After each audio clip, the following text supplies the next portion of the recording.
Shalom Bapak Ibu semuanya, apa kabar nih? Buset dah, udah pada cantik-cantik ganteng-ganteng nih. Nah, di sini saya akan membawakan Matius 11 ayat 28. Marilah kepadaku semua yang letih lesu dan berbeban berat. Aku akan memberikanmu kelegaan.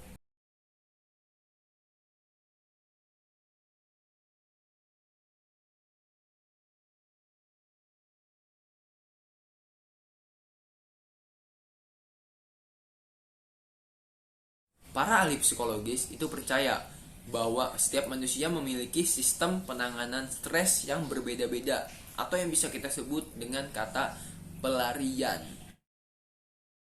Nah, kemanakah kita akan lari pada saat beban hidup kita itu rasanya terlalu banyak, terlalu berat untuk kita pikul? Beberapa dari kita mungkin lari kepada makanan-makanan yang tidak terkendali banyaknya. Beberapa juga yang mungkin main game sampai lupa waktu. Beberapa juga mungkin belanja habis-habisan. Dan juga ada beberapa mungkin orang-orang yang memakai obat-obatan terlarang atau minum alkohol, mabuk-mabuk. Nah, jawaban dari permasalahan tersebut bisa kita dapat dari Mazmur 37 ayat 4. Carilah kebahagiaanmu di dalam Tuhan, dan Ia akan memuaskan keinginan hatimu. Di dalam hidup, hampir semua orang mencari kebahagiaan. Betul? Ada yang cari kesusahan? Kayaknya enggak. Nah, salah nggak sih sebenarnya kita mencari kebahagiaan? Tuh, nggak salah. Tetapi yang biasanya aku temuin itu, kita mencari kebahagiaan di tempat yang salah. Nah, hari ini firman Tuhan cuma mau ngingetin, kalau kalian berada di posisi dimana beban hidup itu rasanya itu terlalu banyak, larilah kepada Dia karena Dia akan memberikan kelegaan yang sejati karena Dia itu sayang sama kalian.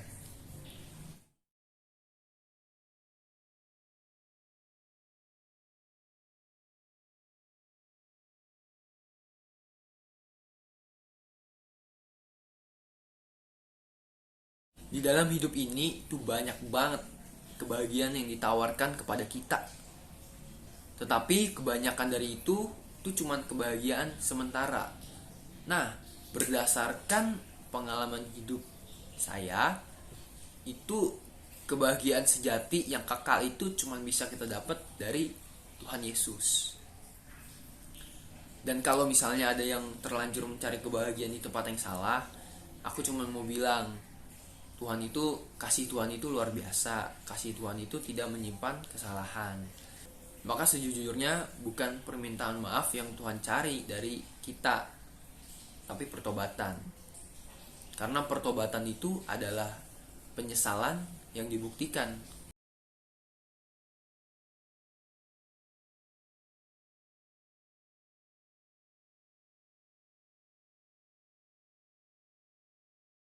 Kalau kalian nyesel ngelakuin kesalahan misalnya, bertobat. Jangan cuman bilang sorry. Karena bilang sorry itu gampang.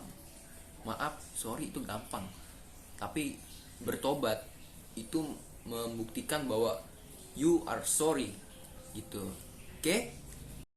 Kita tahu bahwa pengorbanan Yesus adalah mati buat dosa-dosa kita untuk menebus kita dari maut. Lalu itu menjadi sia-sia ketika kita masih suka hidup dalam dosa, masih menikmati dosa. Suatu hari saya marah besar kepada seseorang yang saya bantu karena saya mengadopsi adiknya dan memberikan beasiswa untuk dia kuliah di salah satu kota. Tapi ternyata kami menemukan bahwa anak ini nakal, tidak kuliah baik-baik, tapi malah pacaran, malah sering bolos kuliah, bahkan pergi ke kos-kosan pacarnya. Dan saya memberikan peringatan beberapa kali, tapi anak ini tidak mau berubah. Kemudian saya putuskan, saya pulangkan dia kembali ke daerah asalnya. Di hari yang sama kami menerbangkan anak ini pulang ke kampungnya. Besokan harinya kakaknya yang bekerja kepada kami menerbangkan dia kembali pulang ke kota itu. Dan kita bisa tebak, hari ini anak ini sudah tidak kuliah, hidupnya berantakan. Saya memberikan pelajaran kepada anak ini karena kami memberikan beasiswa, harusnya dia sekolah baik-baik, tapi dia malah pacaran dan tidak kuliah. Akhirnya kami putuskan memutuskan untuk pulangkan kembali dia ke orang tuanya. Tapi jengkelnya kakaknya malah mengembalikan dia kembali ke kota di mana dia rusak. Kejengkelan yang luar biasa karena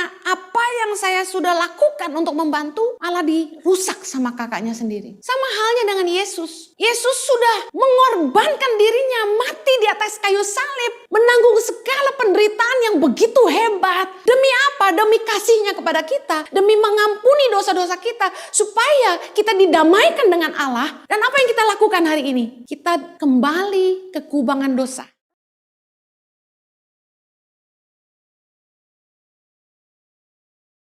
Jangan sampai mencari kebahagiaan di tempat yang salah. Carilah Tuhan dan kamu akan menemukan kebenaran, kebahagiaan, dan keselamatan yang sejati. Oke, semangat terus.